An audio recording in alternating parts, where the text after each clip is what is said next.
O documentário Revolução é um presente para os professores de História, justamente porque este termo geralmente é mal interpretado pelos alunos. Isso acontece porque ao longo de todo o ensino médio, eles estudam o tema da Revolução, mas com conteúdos muito distintos.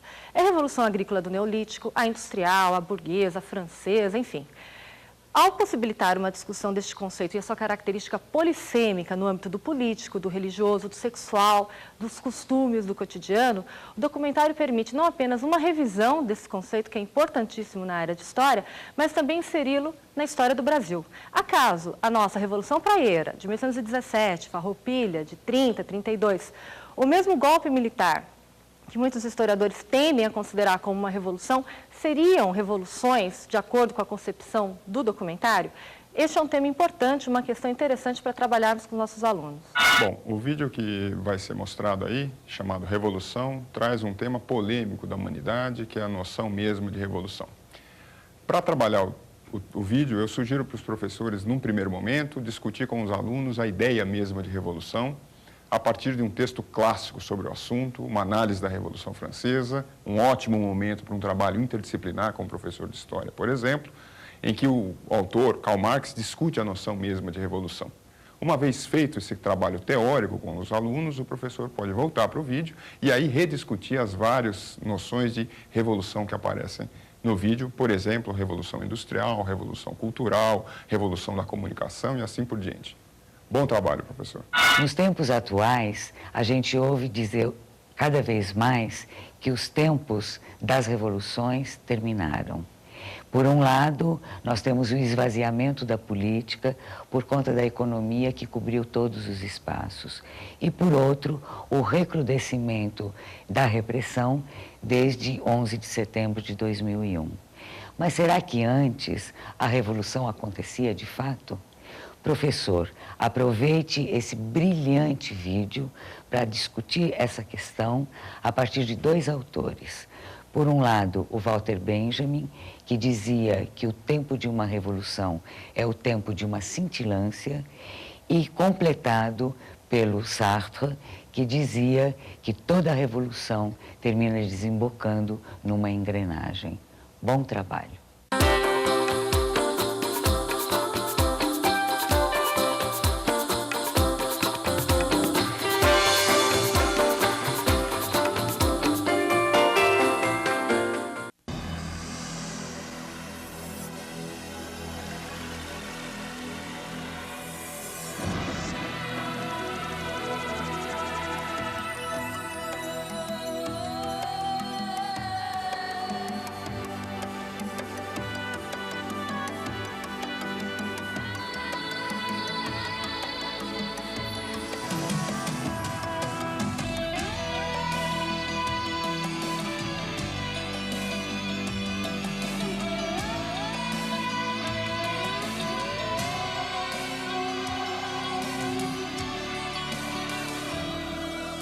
Etiomo. Distribuição Sinapse.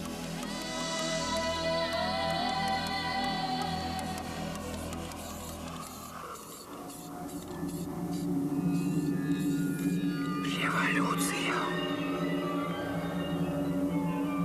Говори. Revolution. Revolution. Saura.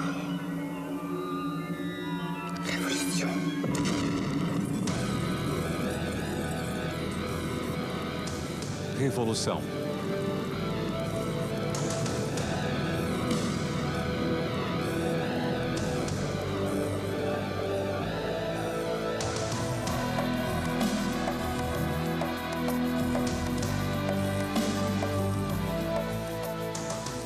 Revolução. Uma das palavras mais fortes em qualquer língua falada. Revolução. A insurreição das massas. Revolução. Revolta. Violência. Revolução quer dizer colapso.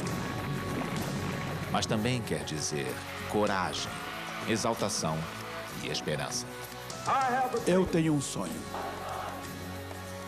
É uma palavra que incendeia os ânimos, os sonhos das pessoas. E a palavra também liga as ideias de revolta e evolução.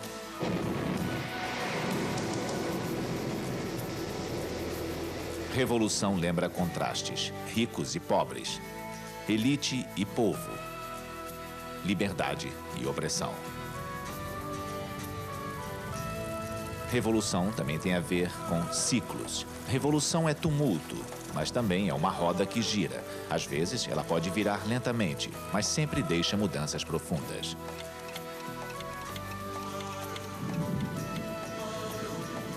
Os ciclos nos carregam em suas engrenagens. A revolução agrícola, revolução industrial, revolução da informação.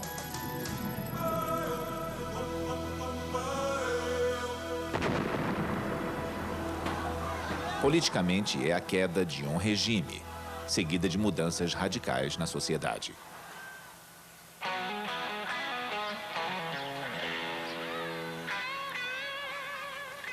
Em termos gerais, revolução é uma guinada, uma mudança na nossa maneira de viver e pensar.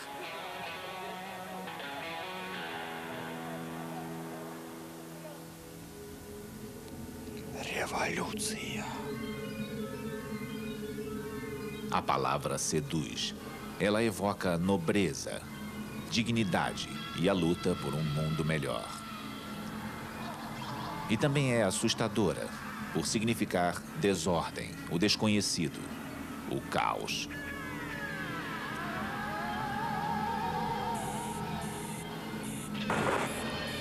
Será que ela continua tão significativa hoje?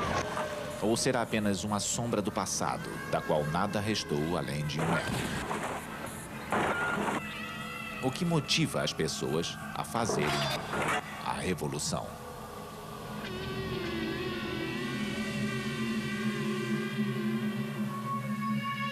Governantes e governados.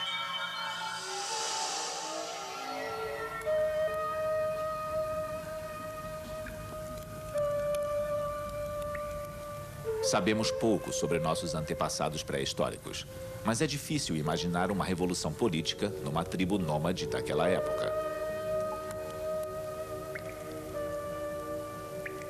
As primeiras revoluções, aquelas que transformaram radicalmente o modo de vida do homem pré-histórico, foram revoluções técnicas.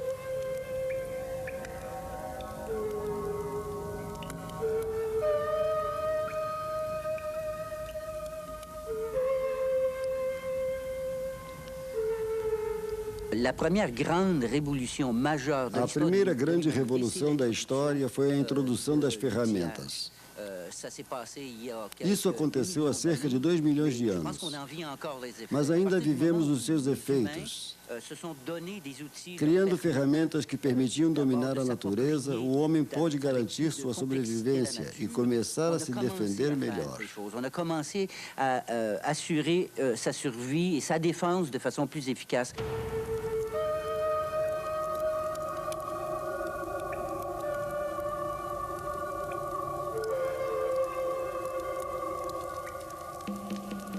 Foi nesse tempo remoto que descobriu-se o fogo, e a vida dos clãs nômades passou a se organizar em torno das refeições em grupo.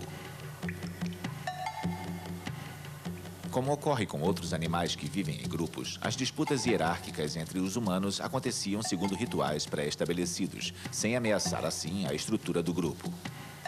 A hierarquia se baseava em idade, sexo, experiência ou na força física do líder.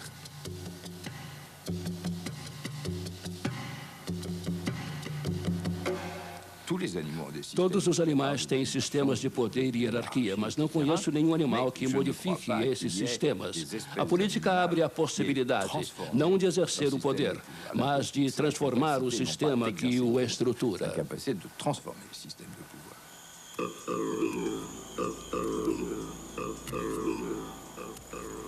Na época das tribos nômades, não existiam muitos humanos e todos viviam espalhados. As pessoas não se encontravam com muitos estranhos ao longo da vida. Exceto por disputas ocasionais por território, a vida transcorria em paz. Pouca gente, poucas brigas. Além disso, as posses do indivíduo nômade eram somente o que ele conseguia carregar consigo. Não havia riqueza e não havia cobiça. Mas o Homo sapiens observava a natureza e desejou ter um controle maior sobre suas reservas de alimento. Mesmo sem saber, ele deu início a uma mudança revolucionária. O homem inventou a agricultura. Ele passou a ter como assegurar uma fonte garantida de alimento. Com a agricultura veio a criação de animais. E como o homem precisava se fixar à terra para cuidar da lavoura e do gado, ele se tornou sedentário. E assim, pôde começar a acumular riqueza. A população começou a crescer rapidamente e a se organizar em comunidades. Mas quanto mais gente aparecia, mais desavenças surgiam. Logo, os mais astutos, os mais fortes e os mais ricos conquistaram posições de destaque. E quando se está no lugar do mais forte, a tentação é grande para explorar os mais fracos.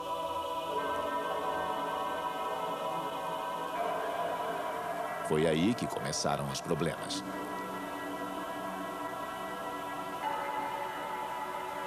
Reis, nobres e sacerdotes se apropriavam dos excedentes produzidos pelas classes menos favorecidas. Eles faziam uso do que fosse necessário para manter o seu poder, inclusive de brutalidade.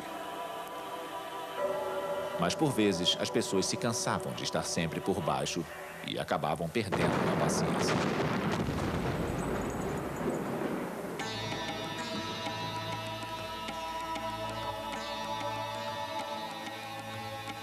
Não é de admirar que a primeira revolução político-social tenha acontecido na primeira civilização de que se tem notícia, a dos Sumérios. Tudo aconteceu na cidade de Lagash, por volta do ano 2415 a.C.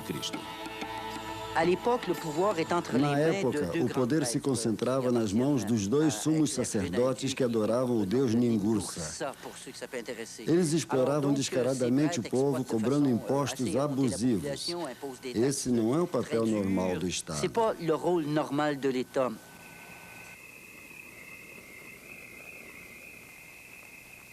Os escribas já registravam essa exploração há mais de 4.000 anos.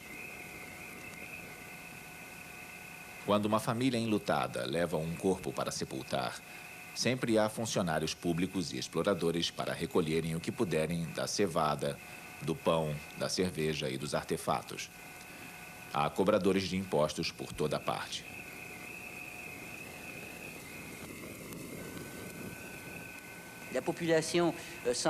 O povo estava insatisfeito e iniciou um levante.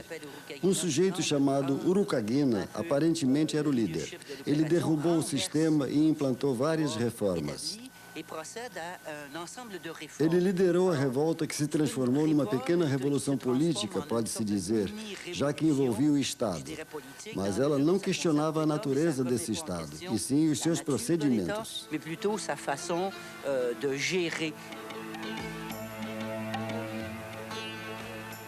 Urukagina depôs o inspetor dos barqueiros e o inspetor de pesca. Nenhum rico ousa mais invadir as terras da mãe de um homem pobre para saquear os frutos das árvores, como era habitual.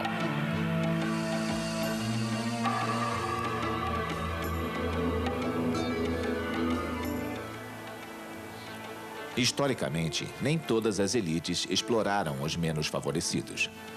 Algumas eram formadas por indivíduos que sonhavam com justiça e, por vezes, foram os precursores de revoluções. Foi assim que o aristocrata Solon ajudou a criar a democracia na Grécia quase 2.600 anos atrás.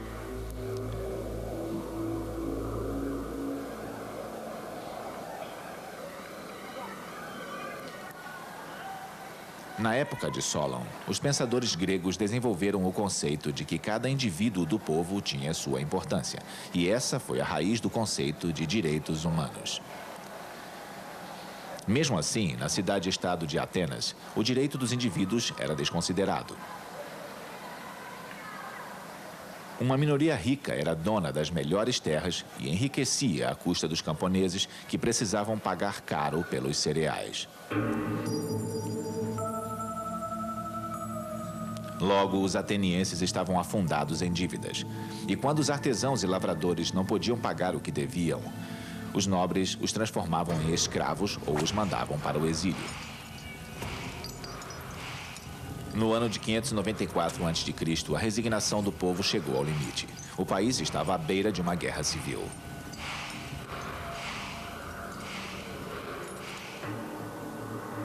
Foi então que Solon abrandou a crise.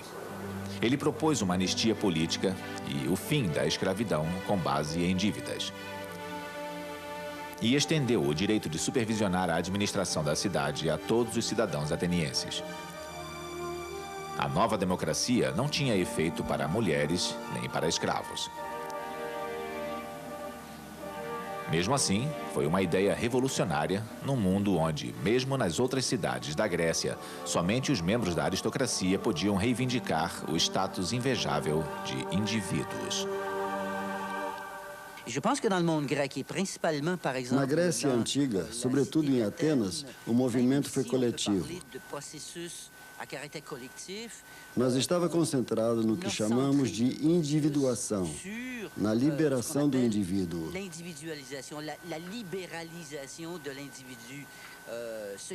Desde os idos do ano 900 até o século VI a.C., aconteceu um longo processo revolucionário.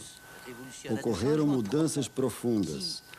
Aos poucos, o indivíduo se libertou do anonimato da vida comunal para se tornar um ser político. Por exemplo, e l'amène a être un individu politique.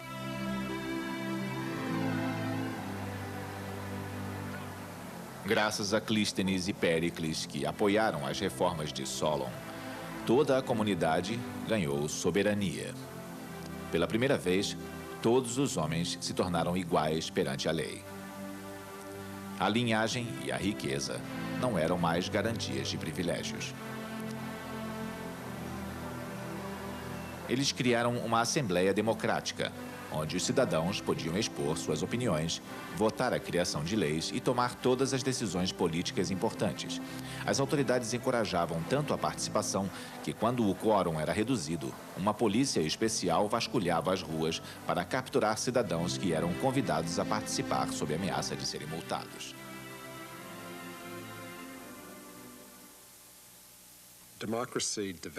A democracia nasceu nas cidades-estado gregas. O modelo de governo democrático existe há muito tempo. Sempre que há revoltas contra reis e imperadores, as pessoas podem se inspirar nos modelos da República Romana ou da democracia da Grécia Antiga. Mas nunca foi fácil implementar esses sistemas. Para derrubar a monarquia, muitas vezes é necessário criar instituições ainda mais fortes, capazes de controlar grandes estados.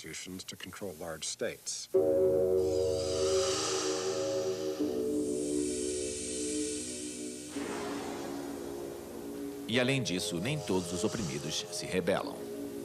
O que é necessário para detonar uma revolução?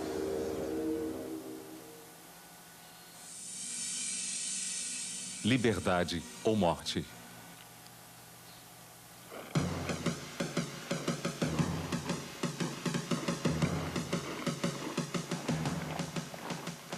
Revolução implica uma transferência radical de poder e mudanças profundas na sociedade.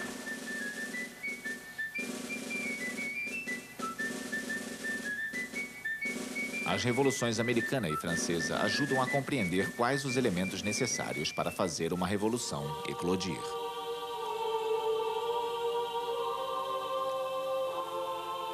Na base, há um mal-estar social profundo, vindo da privação. Privação de alimento, de direitos fundamentais ou de liberdade, ou dessas três coisas juntas. Essa era a sensação presente nas 13 colônias britânicas na América nos idos de 1760.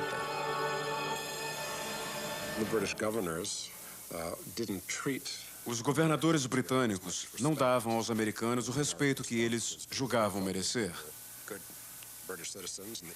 Eles se viam como britânicos, tanto quanto os europeus, e merecedores de um tratamento à altura. Os americanos se sentiam tolhidos e explorados pelos altos impostos. Sentiam que os britânicos os tratavam como servos, em vez de cidadãos livres, e quiseram corrigir isso tudo.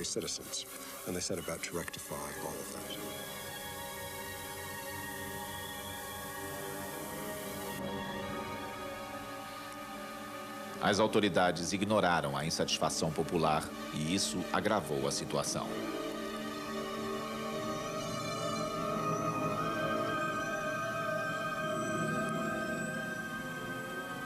Luís XVI cometeu o mesmo erro na França.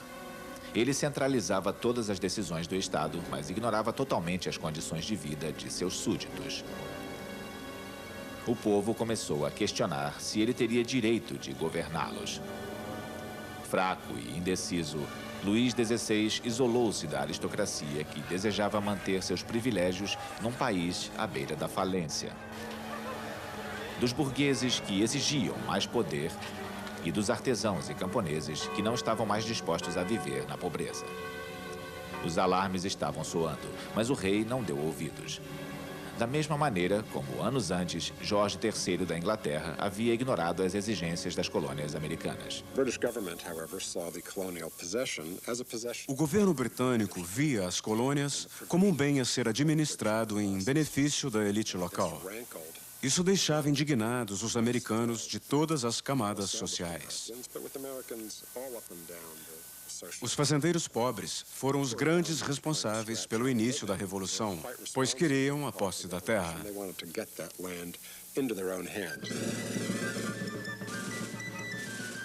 Para uma revolução dar certo, é preciso haver um consenso entre a população, ou pelo menos em mais de uma classe social. Caso contrário, o que se tem é uma guerra civil. Dizem que a Revolução Americana foi apenas um levante político da elite americana contra a elite britânica, que visava a libertar os americanos ricos dos impostos. Mas, na verdade, os americanos desejavam um país que não estivesse nas mãos de um rei e onde pudessem escolher o próprio destino.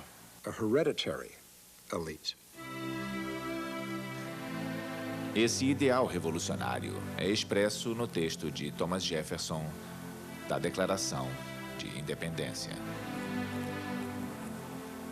Todos os homens foram criados iguais, foram dotados pelo Criador de certos direitos inalienáveis, que entre estes estão a vida, a liberdade e a busca da felicidade.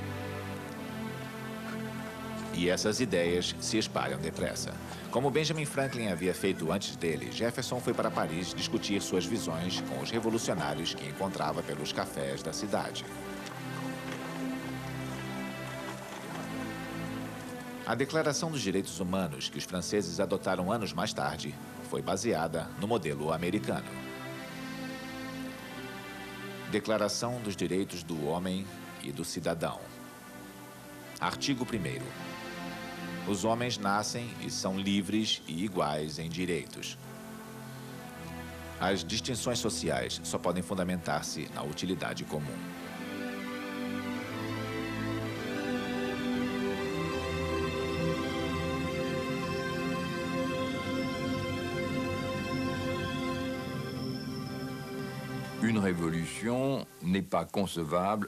Não existe revolução sem líderes. Pode ser uma pessoa ou um grupo de pessoas. Não há revolução sem uma contra-elite, uma vanguarda revolucionária. Em geral, há um líder que é ao mesmo tempo o estrategista e um líder carismático que expressa os desejos do povo. E um personagem carismático, c'est-à-dire à travers lequel les gens expriment leurs désirs.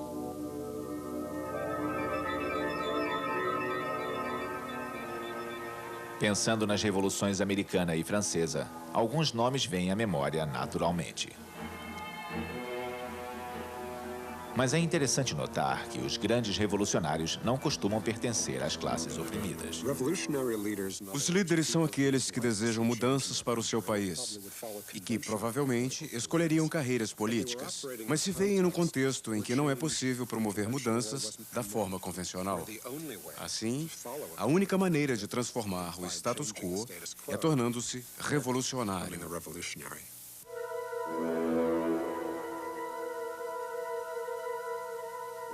Depois de tudo pronto, há um último fator necessário para detonar a revolução.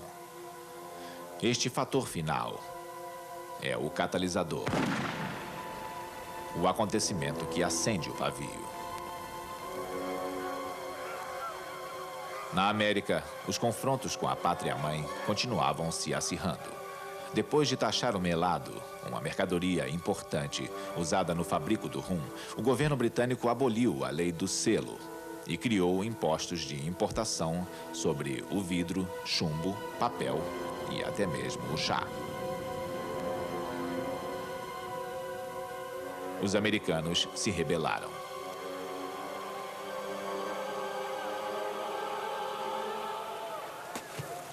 Eles organizaram a famosa Festa do Chá em Boston. Disfarçados de índios, os patriotas jogaram caixas de chá importado nas águas do porto de Boston. Isso levou a Grã-Bretanha a criar leis repressoras. Os americanos reagiram criando um governo revolucionário em Boston. Foi uma decisão explosiva. O primeiro confronto entre patriotas e soldados britânicos aconteceu em Lexington, em 19 de abril de 1775. Era o início da Guerra da Independência.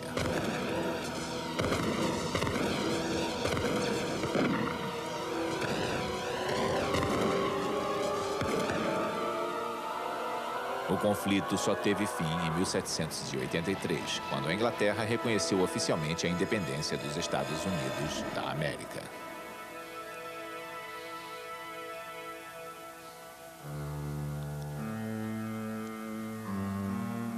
Do outro lado do Atlântico, vários anos de colheita ruim levaram à escassez. Os cofres da França se esvaziaram. Em 1789, em resposta ao descontentamento popular, o rei convocou o Estado Geral. A burguesia convenceu membros do clero e da nobreza a exigirem a criação de uma Assembleia Nacional. Por fim, Luís XVI cedeu, permitindo que uma Assembleia com representantes eleitos supervisionasse a administração do Estado.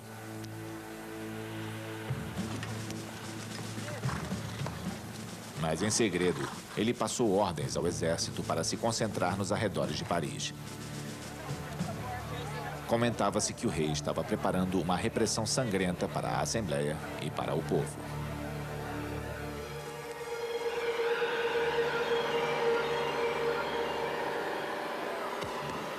Em 14 de julho de 1789, a multidão atacou e tomou a Bastilha, a prisão da coroa, onde esperava encontrar armas para a sua defesa. A tomada da Bastilha foi um ato político por excelência. Não teve nada a ver com razões econômicas e sociais. Ela estava quase vazia, mas foi escolhida deliberadamente por ser a prisão real.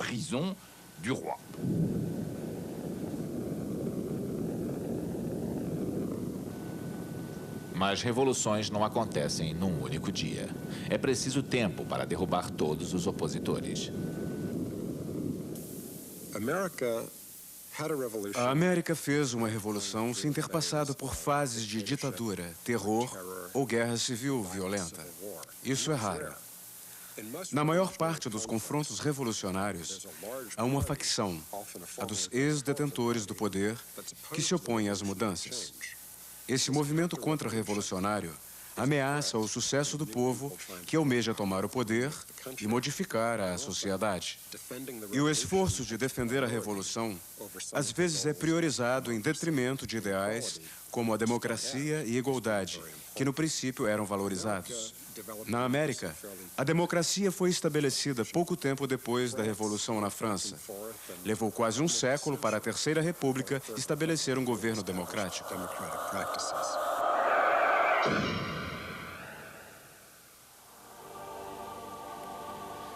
Liberdade de expressão, de ideias e de movimentos. Essas foram as grandes conquistas de revoluções políticas, muitas vezes defendidas com o derramamento de sangue. Máquinas e mentalidades.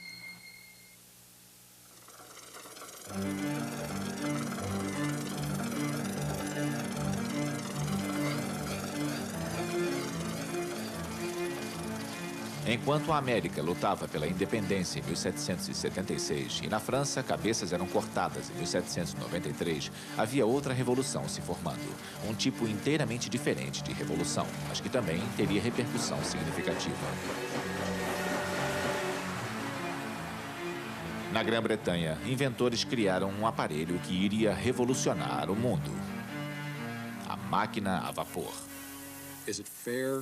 Será justo chamar a Revolução Industrial de revolução? Sim, se considerarmos a mudança que ela provocou na vida das pessoas. A máquina a vapor e as ferrovias que permitiram o transporte de alimentos e o desbravamento de novas terras transformaram a visão que se tinha sobre o que era possível. Mas levou tempo para as pessoas se darem conta disso. A Revolução Industrial não foi um processo acelerado como a Revolução Francesa, que num instante derrubou um rei e o mandou para a guilhotina.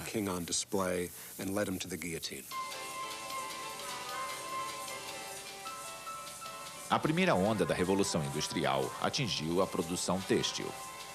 Em primeiro lugar, havia mão de obra disponível depois que implementos agrícolas tiraram o trabalho de muitos lavradores.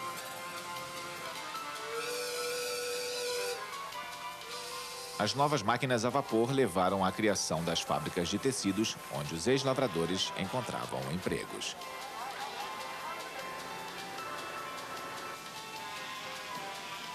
Os empreendedores dispunham de dinheiro para investir e, graças às inúmeras colônias do reino, tinham também mercado para seus produtos.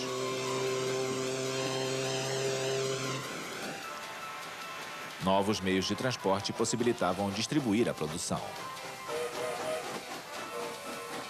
A máquina a vapor deu o tom dessa revolução.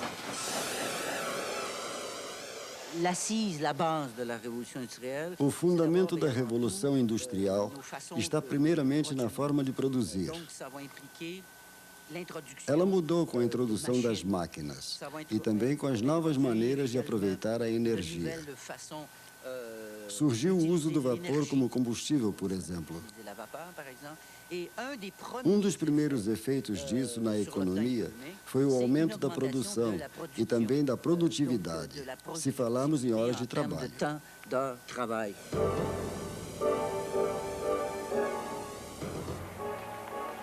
A segunda onda da Revolução Industrial veio com o uso de novas fontes de energia, como a eletricidade. Ela fez nascer o telégrafo, o telefone e a lâmpada elétrica.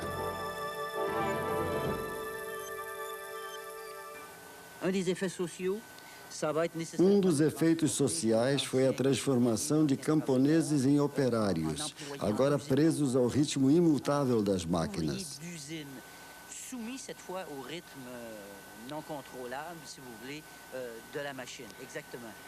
Isso tem implicações sociais no desenvolvimento urbano. As fábricas ficavam em grandes cidades. Portanto, surgiram os bairros operários, sem que houvesse uma infraestrutura mínima. O século XIX inteiro se desenvolveu com base nos ajustes sociais necessários a partir do advento das máquinas e nos efeitos da industrialização.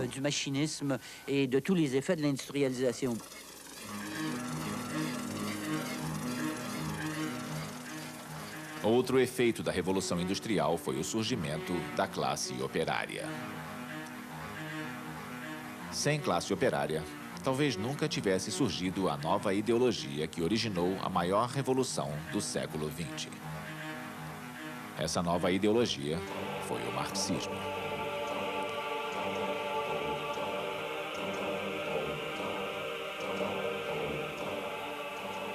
O marxismo se fundamentava na crença de que a revolução era não só inevitável, como também libertaria o mundo da propriedade privada. Ela faria surgir uma sociedade em que toda a propriedade seria administrada em benefício dos trabalhadores e as riquezas seriam distribuídas igualmente entre todos. Esse foi o ideal que inspirou Vladimir Ilyich Lenin a fazer a Revolução Russa em outubro de 1917. E foi a mesma inspiração buscada por Mao Tse-tung quando ele iniciou a longa marcha que o levou ao poder na China em 1949.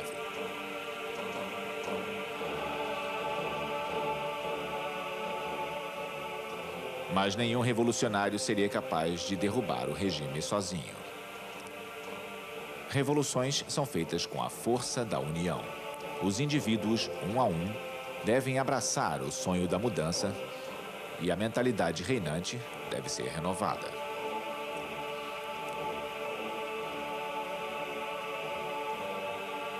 Qualquer revolução política, social ou cultural seria impossível sem isso.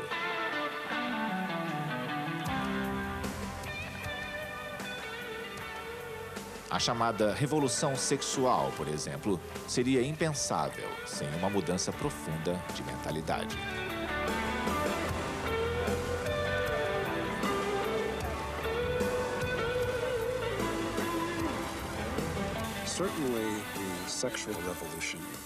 A revolução sexual trouxe uma mudança no que era visto como um estilo de vida adequado. Não foi uma revolução feita com conflitos violentos nas ruas. Mesmo que aconteçam conflitos do tipo na luta pelo direito ao aborto hoje.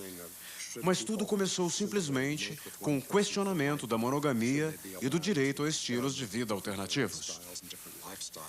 Foi um ataque à autoridade reinante, mas não com uma derrubada violenta. Tratou-se da conquista gradual de novos espaços e modos de vida.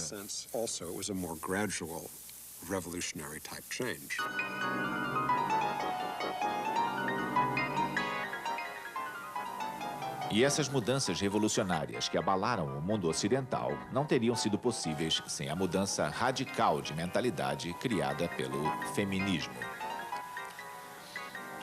Desde as sufragetes até as mulheres que assumiram as fábricas durante as guerras mundiais e as manifestantes que tomaram as ruas nos anos 60, todas essas mulheres lutaram por um mesmo ideal: derrubar os antigos valores e questionar o seu tradicional papel na sociedade. A mudança mais importante da última metade do século XX foi o movimento feminista. Mas ele não é político, envolve aspectos políticos, mas vai muito mais além disso.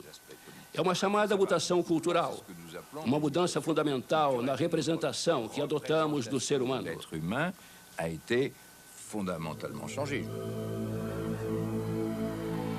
Se o feminismo colocou em xeque a visão que temos dos seres humanos, o movimento ambientalista questionou o lugar do ser humano no universo em que vivemos.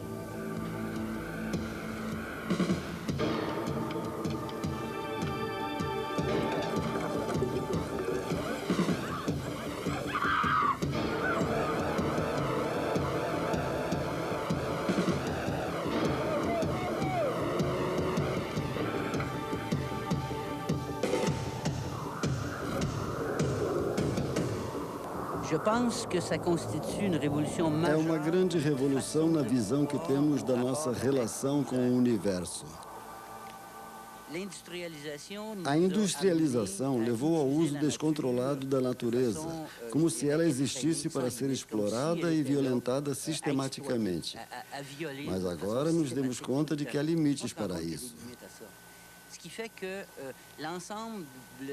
Eu espero que todo esse questionamento e as mudanças de comportamento com relação ao planeta e aos seus recursos levem a uma verdadeira revolução.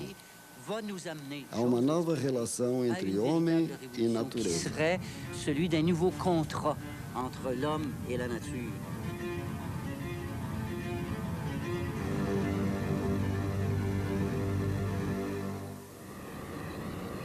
Aldeia Global.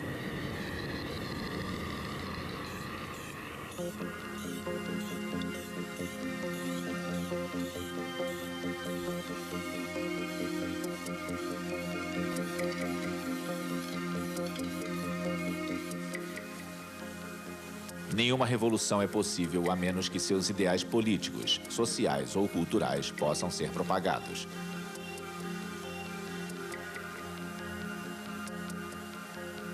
Para tanto, devem ser usados todos os meios de comunicação disponíveis.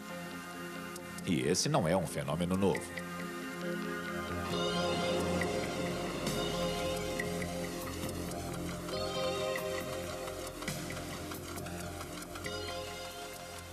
Desde o surgimento da imprensa, as guerras panfletárias sempre foram parte das revoluções. Os jornais fazem as ideias circular. O rádio e, mais tarde, a televisão se mostraram ferramentas incríveis de propaganda. O que vocês precisam. A revolução existe desde a antiguidade, mas a tecnologia mudou a sua forma. Com a criação da imprensa, viu-se pela primeira vez o amplo debate popular sobre ideias revolucionárias. Guerras panfletárias marcaram a Revolução Inglesa, Americana e Francesa.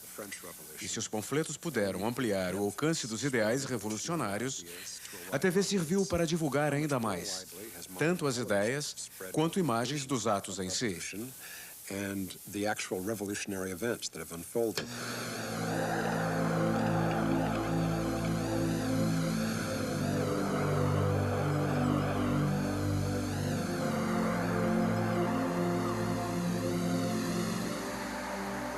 Regimes totalitários sempre se apressam em obter o controle total sobre a mídia.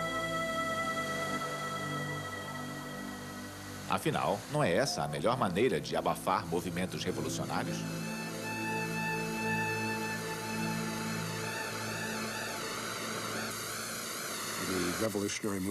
Os movimentos revolucionários em Timor-Leste, no Tibete, seriam ignorados pelo mundo se não houvessem as redes de informações passadas pela TV, fax e internet. A comunicação mantém as ideias vivas e circulando. Quanto mais eficazes os meios de comunicação, mais difícil será conter os revolucionários.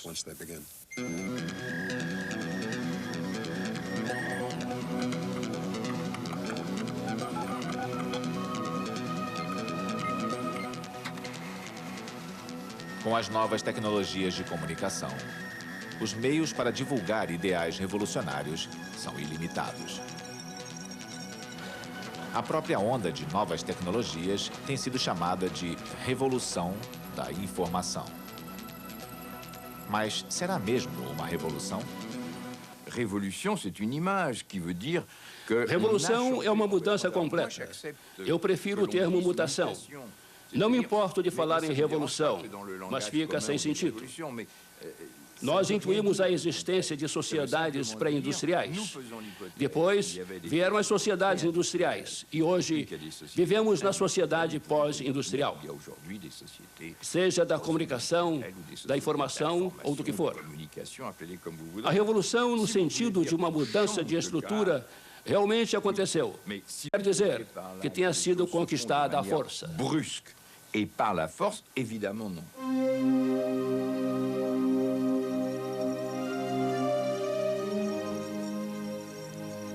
Quer seja uma mutação ou uma revolução, uma coisa é certa.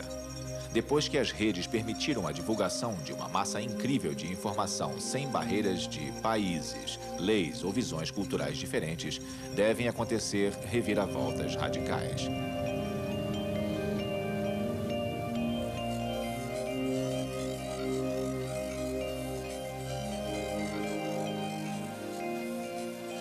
Mas qual o impacto da revolução da informação na nossa vida cotidiana? Já se fala em mudanças radicais.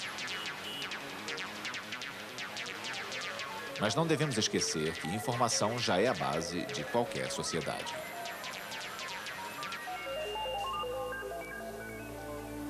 A troca de informações possibilita a existência de linguagem, educação, cultura e economia. O século XXI não será o século da tecnologia, porque temos novas ferramentas. E espero que, com elas, as pessoas tenham como se educar mais, aprender, se engajar politicamente e ter mais contato com os outros, partilhando problemas e também soluções.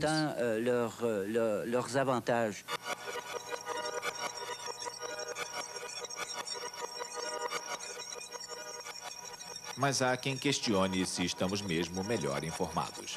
Será que não corremos o risco de nos afogar nesse mar de informação bruta?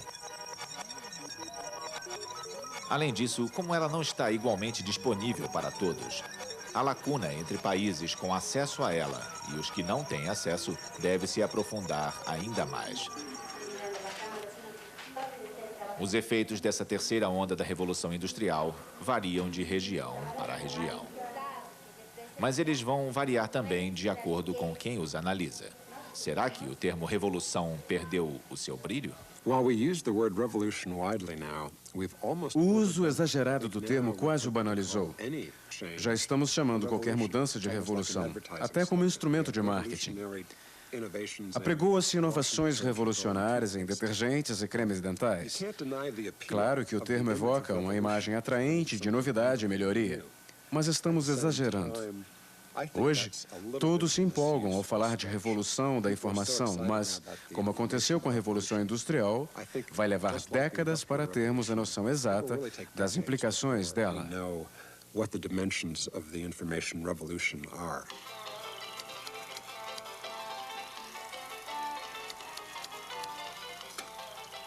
O computador mudou mesmo as nossas vidas, como dizem?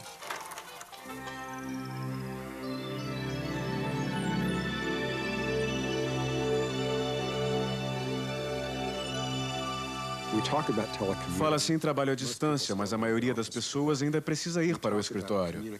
Fala-se na comunicação via computador, mas as companhias de aviação nunca transportaram tanta gente pelo mundo, porque as pessoas querem interagir pessoalmente. Ainda não confiamos no computador para mediar todas as nossas trocas. Não deixamos que ele substitua o que chamamos vida normal.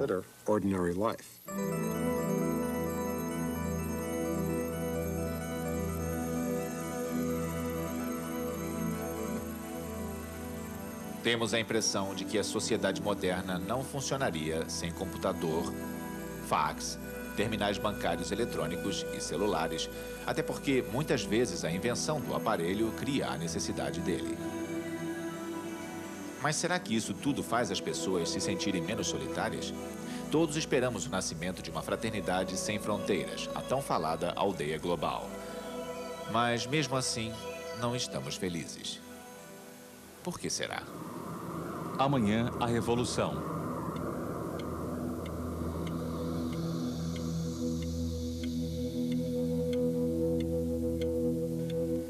Se voltarmos no tempo, nos daremos conta de que toda a história humana se desenrolou num piscar de olhos. Será que tudo não aconteceu depressa demais?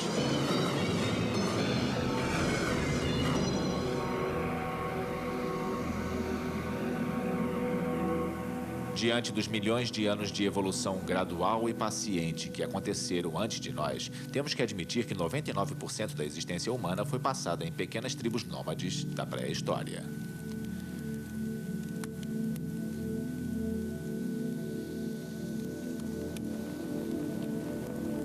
O ser humano passou 600 vezes mais tempo colhendo frutos e correndo atrás de caça do que fazendo revoluções.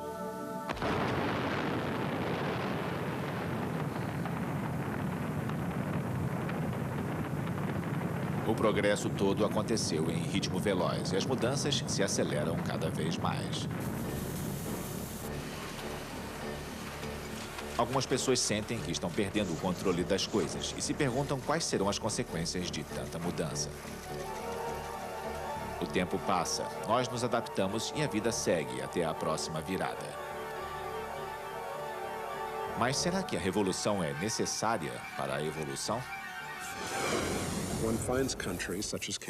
Países como o Canadá atingiram um alto grau de desenvolvimento industrial e de democracia sem revoluções. E países que passaram por revoluções não têm se saído bem em termos econômicos e de implantação da democracia. Os resultados práticos da revolução nem sempre são uma garantia de melhora. Mas temos a utopia da revolução, a ideia de que as pessoas podem melhorar a sua vida. Nos países que passaram por revoluções, qualquer que tenha sido o resultado delas, as pessoas têm a sensação de que o futuro está em suas mãos.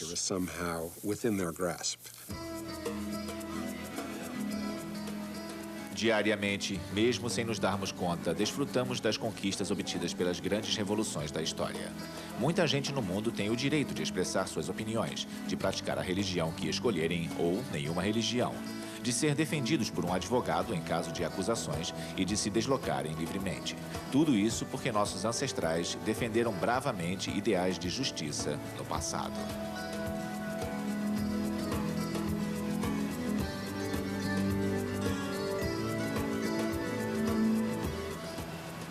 Mas será que hoje ainda é possível ocorrer uma revolução social e política?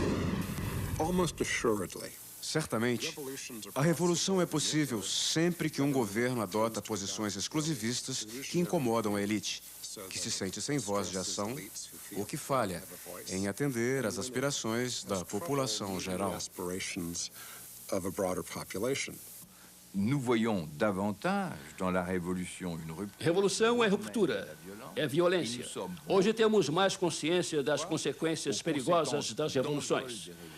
Por isso, eu acho que a ideia de revolução está em declínio e a de democracia em ascensão. L'astre qui descend et que l'idée de démocratie est un astre qui monte.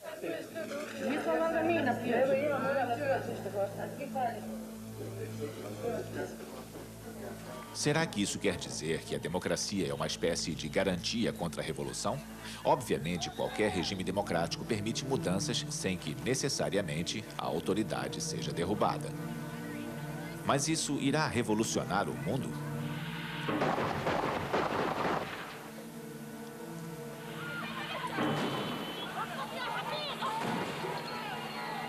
Além disso, com a globalização, o primeiro mundo será cada vez menos capaz de ignorar o que se passa no resto dos lugares.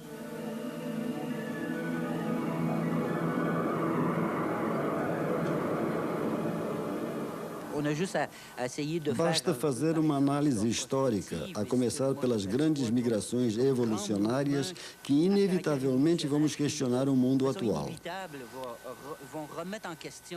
Temos as pessoas que vivem no terceiro mundo, nos chamados países que não estão se desenvolvendo, mas na verdade eles têm o seu desenvolvimento reprimido e estão cada vez mais revoltados com isso. A migração desses povos deve aumentar, tornando-se cada vez mais difícil de ignorar. Isso criará problemas que o hemisfério norte será forçado a enfrentar.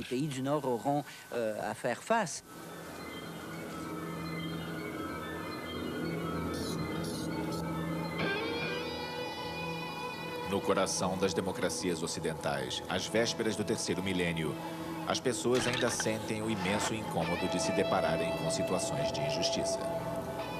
A justiça social ainda existe nos países industrializados? Parece que a lacuna entre os privilegiados e os desfavorecidos só aumenta.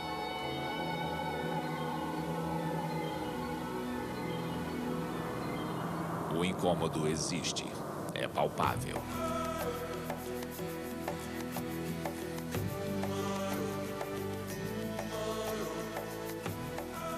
No estudo de história, existe a premissa de que sociedades e indivíduos só são capazes de analisar aquilo que atravessam posteriormente. Então, que revolução estaremos batalhando hoje?